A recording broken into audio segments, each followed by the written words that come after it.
What is up, riders? Welcome back to the channel and welcome back to the Malossi RC-One build, where we've got the casings back and we're going to start with the engine build.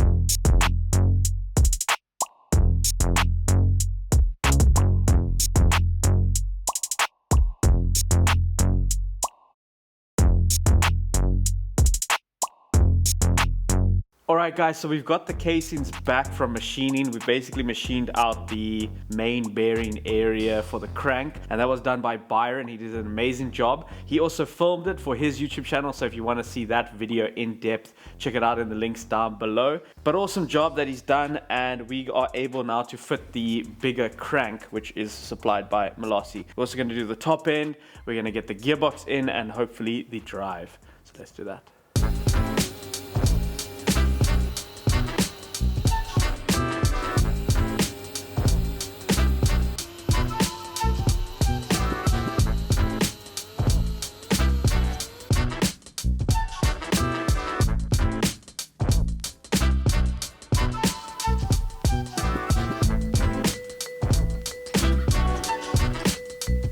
Okay, what are we starting with? Okay, so first things we're going to do is we need to get these crank main bearings onto the crank and into the casing. You guys can see here with the stroker crank how much. Now that remember last time it didn't even fit. It's such a cool fit. Yeah, Byron did an awesome job. Looks factory. And then, so first things first, we're going to get the crank in, and then from there we'll go on to the next step.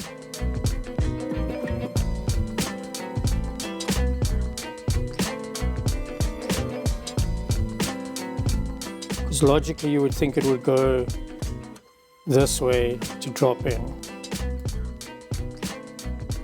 But then there's no clearance from the crank web. Whereas the lip is on this side. And this one's lips on that side. So now what? We need to read some more.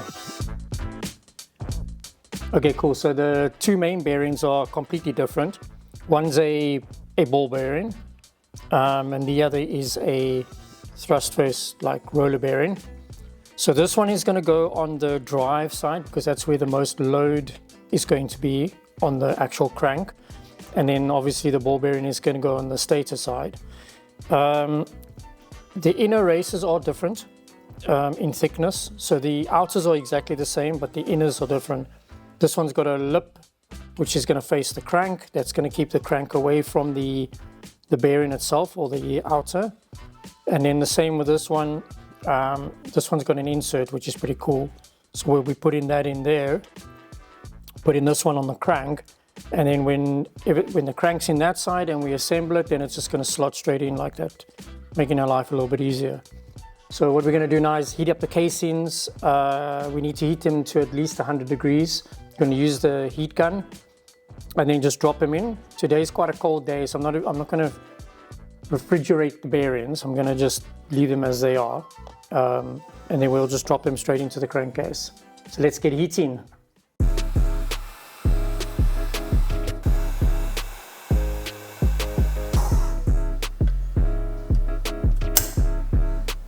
Sweet.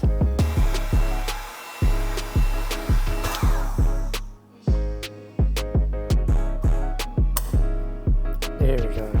Cool, man. Okay, so the bearings are in. They're seated nicely. I don't think we're going to have, ow, still hot. I don't think we're going to have any issues with settling of the crank, but anyway, that we'll do once we've put the casings together. We need to now get this onto the crank on this side.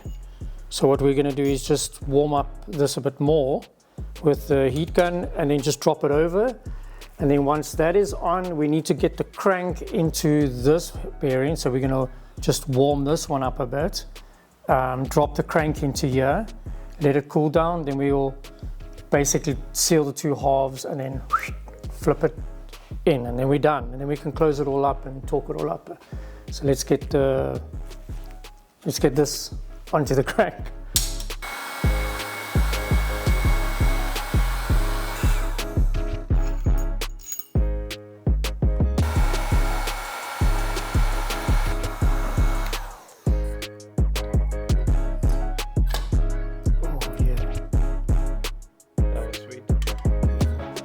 All right, so the cranks in the casings, we are gonna put some sealer on there, on this one first, and then wait for the other one to cool down, and then we can put them together. Yeah, because we're just gonna put a very thin layer on this half and on the other half, because this is a non-drying sealant or semi-drying. If you go too thick, then when you press the casings together, it oozes out onto the insides and stuff, and then you've got pieces of sealer hitting the crank and then floating around. And so more sealer doesn't mean a better seal.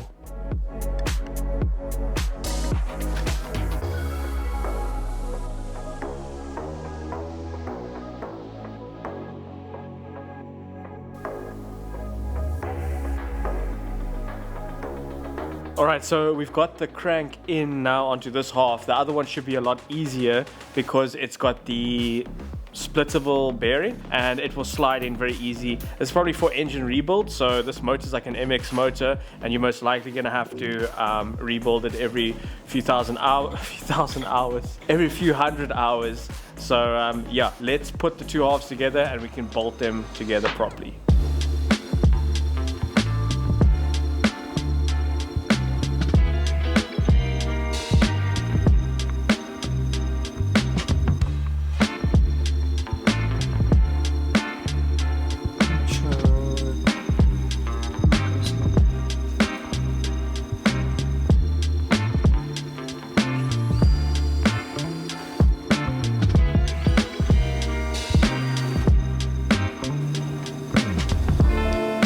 Alright, so we've made the two halves. The crank spins freely, looks pretty good. But I wanted to tell you guys and show you guys sort of the difference and explain the difference between the 94cc RC-One and the 100cc RC-One.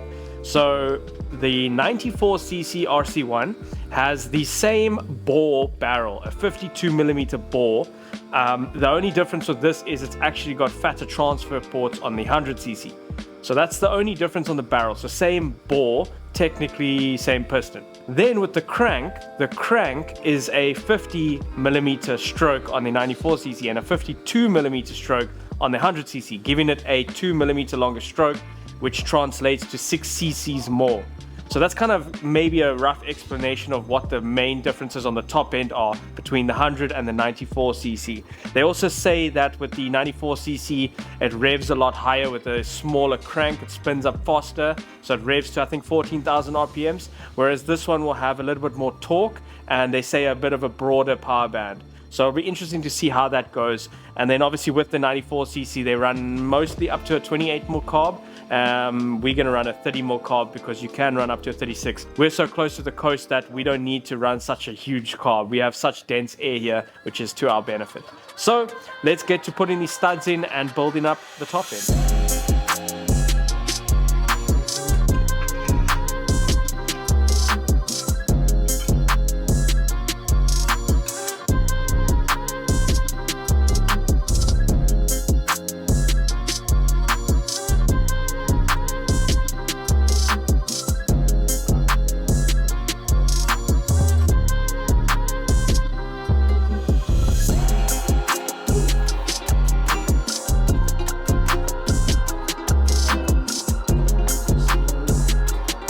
Okay, cool. So the cool thing is Malossi has given us different thickness space gaskets so we can get the squish right.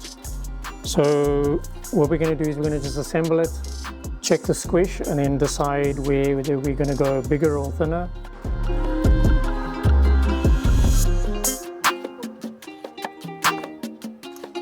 Now, shall we see which one we're going to use? Let's just double check. So we've got 0.2, 0.3, 0.2, no, 0.15, 0.1. It's crazy thin. 0.5. I'm gonna take a gamble and go with the 0.3.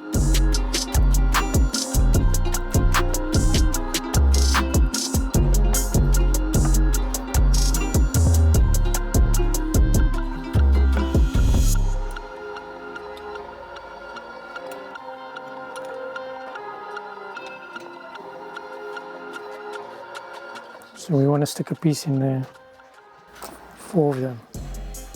just to make sure.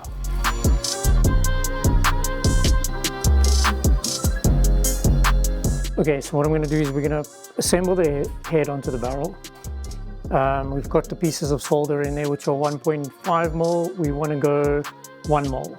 That's kind of our goal. And then when we want to change it around, I'm just going to pull the barrel on and off and leave the head on. And then just change the base gaskets accordingly. Hopefully we just do it once. I'm wishing to do it once.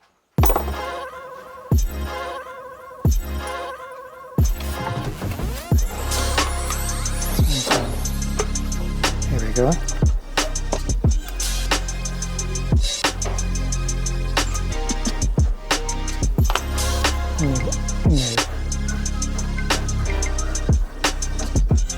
So we're on 0.8.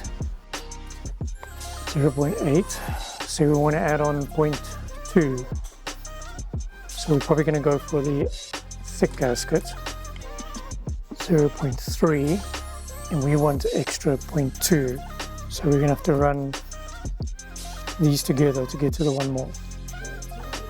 So total is going to be, should be 0.5. Yep, 0.5. So we're running a 0.2, 0.3 together, 0.5. We were 0.2 mil short, so this one will make up the difference. So in theory, if we check it again, will be 1 mil squish.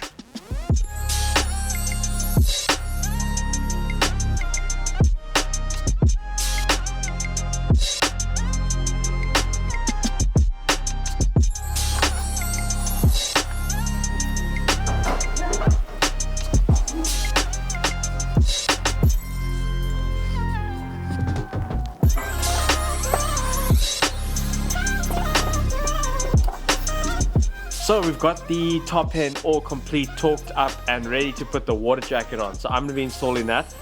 We also have a hole here for, I think, the temp sensor. This is for the water to come in the inlet, and then your spark plug hole. So let's assemble. O-rings first. So we're going to just put a little bit of grease on it, right? Yeah, just wait your fingers.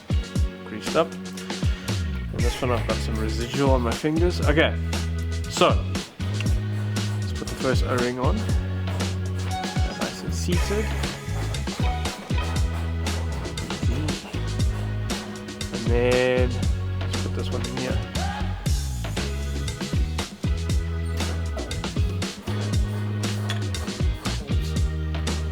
There we go. Ooh, looking good.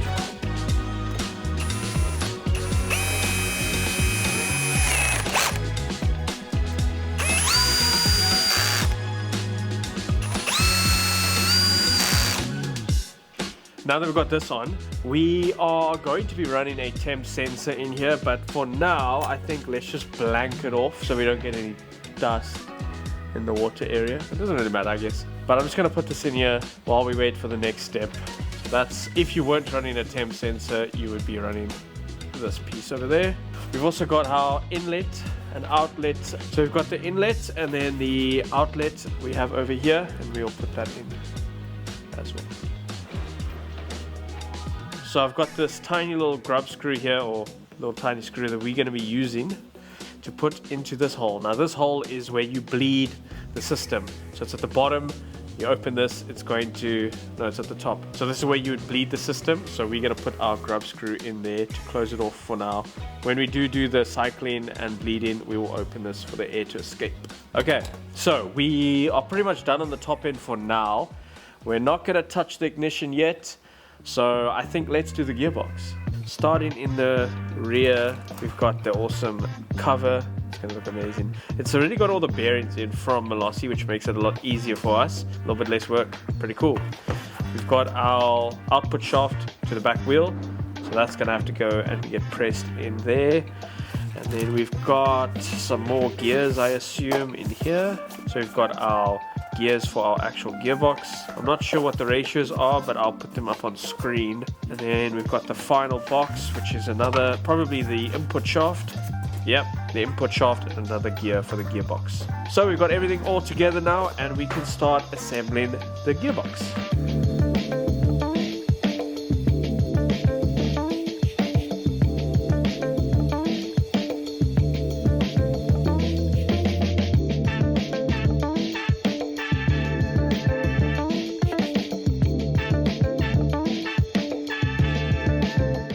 get this gear onto here, and I do think we need to warm it up a bit.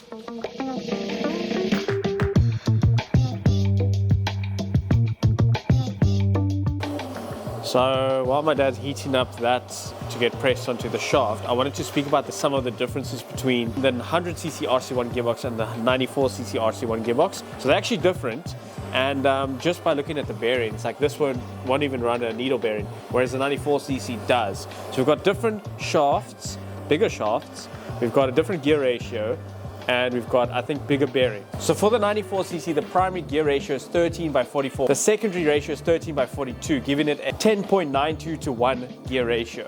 Whereas the 100 is running a primary gear ratio of 13/39 and a secondary ratio of 13/41, giving that an overall ratio of 9.45 to 1. So completely different gear ratio. Because it's got a lot more power and more torque, it's got to get longer legs. So a different gear ratio. And yeah, very interesting. Another thing that's awesome are these tolerances. You can see where it's machined out for this gear basically to sit in here, and it spins so freely with like minimal tolerance. You can see that that's cut out for this to sit in here. I think that's awesome. Barely touching. Not even touching at all. Alright, all the gears and stuff have been pressed onto the shaft and the other smaller shaft, and now we've got to put the sump plug in, and then we can put all the gears in with the shafts, close her up, seal her up. Fun fact, this doesn't actually have a gasket or a rubber o-ring, so we are going to use gasket sealer, and that's just how it goes.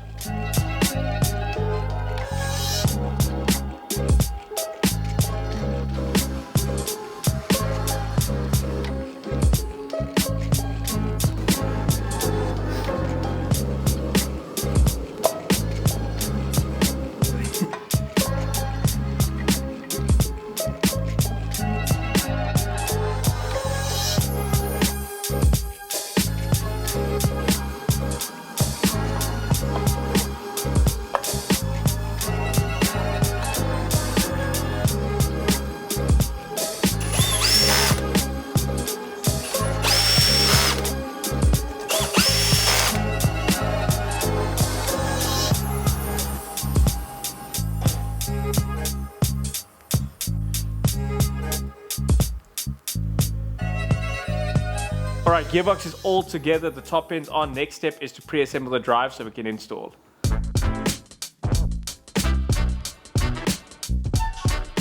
Alright, starting with the CVT, we got to get the Malossi Delta clutch and bell. As far as I can tell, these are a little bit different to the Minarelli. I think it's running like a Piaggio spline. We've also got the torque driver here.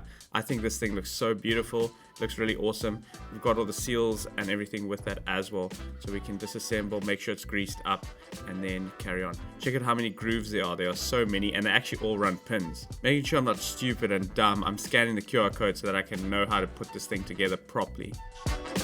Now I've got the multivar here where I'm grabbing the torsion spring and the much needed Malossi MHR grease. More reading of the manual to make sure I don't mess this one up. But I think I've pretty much got it.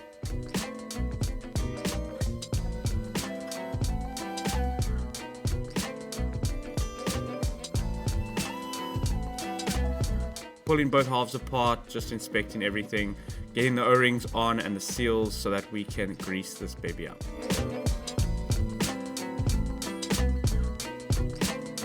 In go the pins. As you can see, there are more pins than normal. Normally there are only 2. But this one has a lot of torque going through here.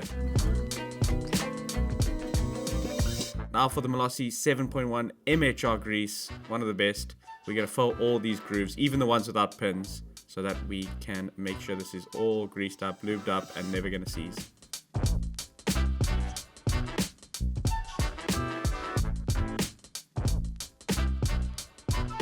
Back on goes the collar, and then we can put on the spring. I'm not sure what tension this is, but this comes with the kit, so I'm going to trust it for now. We can always tune it a little later. Just getting some help from my dad to put this nut on. It went on actually very easy. I shot it on off camera, and now we can stick the ball on and check how it fits.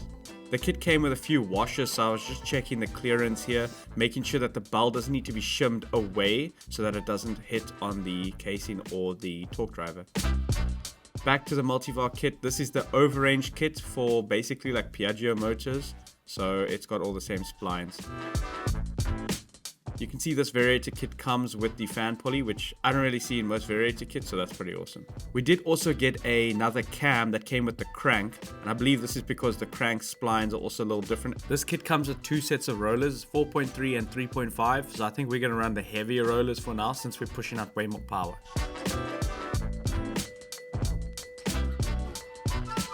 Just sticking on the sliders on the supplied cam with the crankshaft, sticking it on, and then we can get the bushing in. This bushing is actually surprisingly a wet bushing.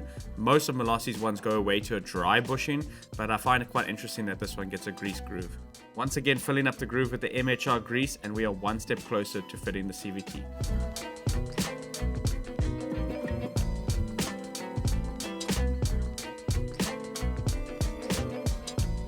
As you can see, they supply a collar so that when you push the bushing through, it doesn't pop the seals. I forgot this, so let's take it out. Just making sure everything slides right, and then we can get the kickstart washer. Remember, we've got no electric start on the scooter, so this is the only way to start it. Got to make sure it fits right. And then last but not least, we got the Malossi Kevlar belt. This is always a must. And now we're ready for install. All right, drives all together. Let's stick it in. What's also interesting is, which I find weird, they're running a wet bushing, whereas all the other ones go away from the wet bushing.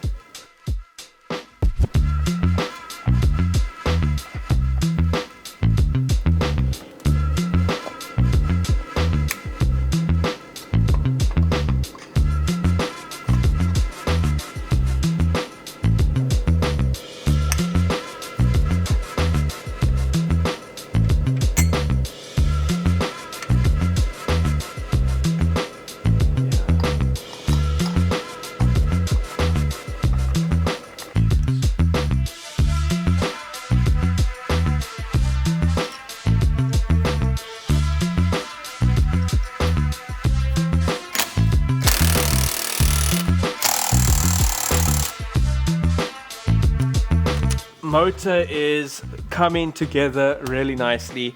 I think this looks awesome. We're not going to go too far here. We're not going to put this cover on because I want to admire this. It's a shame that it gets covered all up. But I think the most important thing we should do now is put the intake manifold on so that we can close up this crank so nothing gets in there while we're working on other things. Okay, so we got two intake manifolds. Remember, we put in the 30mm carburetor, so we're going to use the bigger manifold compared to this one. See the different sizes. So we're going to go for the bigger one. So we're going to stick this one on.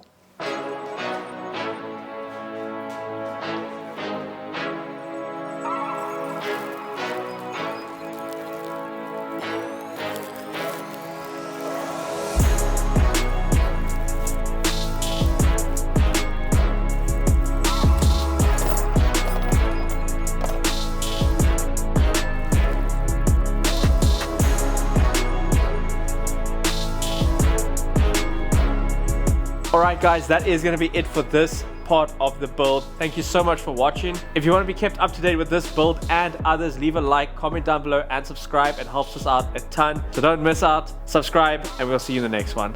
Peace.